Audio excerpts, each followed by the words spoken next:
Assalamualaikum warahmatullahi wabarakatuh. Saya akan membuat video tugas di luar kelas yang ke-6, yaitu mengenai individual system. Di video sebelumnya kita sudah belajar mengenai fun learning dan small step system, dan sekarang saya akan menjawab mengenai individual system. Yang A, jawablah pertanyaan mengenai metode individual system berikut ini. Apa pengertian individual system? Individual system adalah sebuah proses pembimbingan minat belajar anak yang berpusat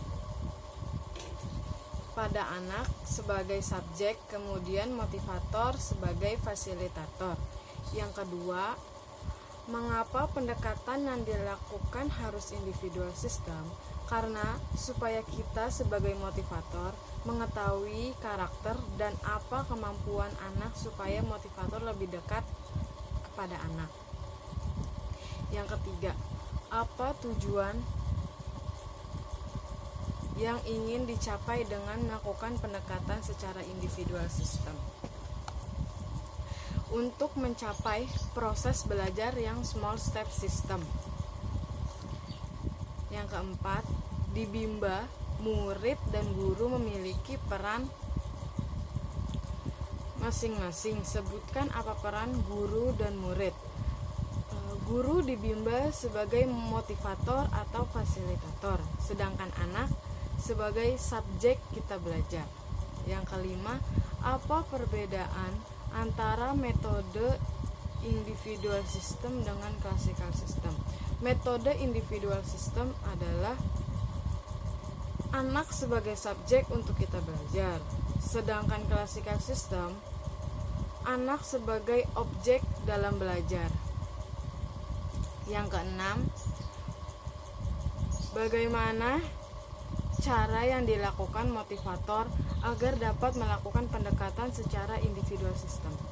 Melakukan pendekatan terhadap anak, kemudian bisa bertanya kepada orang tua tentang anak, apa yang disukai, apa yang tidak ia sukai. Yang ketujuh, apa dampak yang terjadi bila pendekatan dilakukan secara individual system? Yang anak-anak akan merasa belajar adalah hal yang menyenangkan dan tidak membosankan. Kemudian anak akan tidak merasa terpaksa dalam belajar.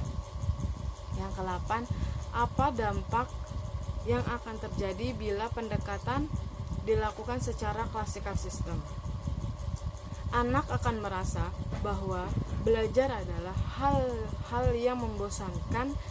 Anak akan merasa terpaksa dalam belajar dan kemudian akan mengakibatkan tumbuh anak malas belajar.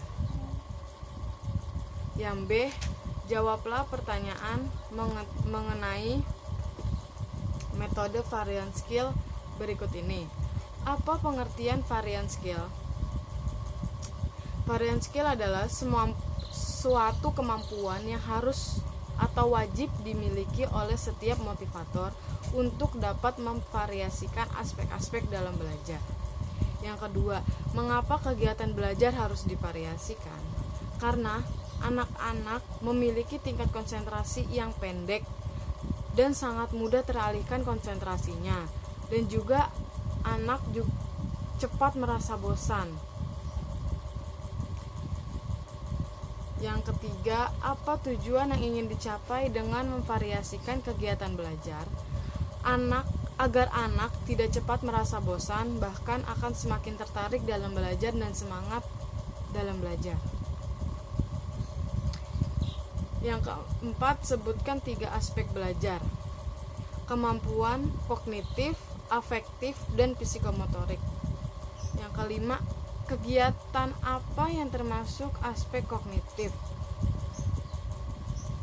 Semua hal yang berkaitan dengan kinerja otak anak yang berhubungan dengan kecerdasan, contohnya membaca, berhitung. Yang ke-6, 6, kegiatan apa yang termasuk aspek afektif? semua kegiatan yang berhubungan dengan hati dan perasaan anak, suka tidak suka, senang dan tidak senang. Contohnya bernyanyi, berdialog, bercerita. Yang ketujuh, kegiatan apa yang termasuk aspek psikomotorik? Semua hal yang berkaitan atau berhubungan dengan penggunaan anggota tubuh. Aspek psikomotorik terbagi dua, yaitu kasar dan halus. Contoh dari kasar adalah melempar, melompat, berlari, sedangkan contoh yang halus mewarnai, menulis. Yang ke-8, bagaimana cara motivator memvariasikan kegiatan belajar dengan aspek belajar? Dengan menerapkan metode Bandul, kita memvariasikan kegiatan anak seperti membaca, menulis, dan berhitung. Yang C, jawablah pertanyaan mengenai teori dalam psikologi pendidikan berikut ini. Pertama, apa yang dimaksud dengan the law of effect? The law of effect adalah hukum akibat.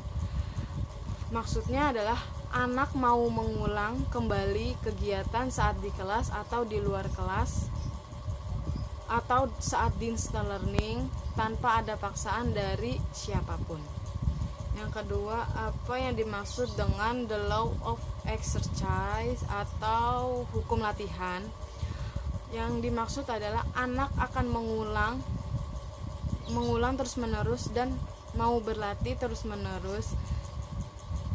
Kemudian anak akan menjadi terampil dan kemampuan anak semakin meningkat. Yang ketiga, apa yang dimaksud dengan the law of readiness, hukum kesiapan? Yang dimaksud hukum kesiapan adalah anak akan semakin siap, maka akan tumbuhlah yang namanya minat kuadrat atau minat yang menggelora di setiap anak. Sekian, terima kasih. Wassalamualaikum warahmatullahi wabarakatuh.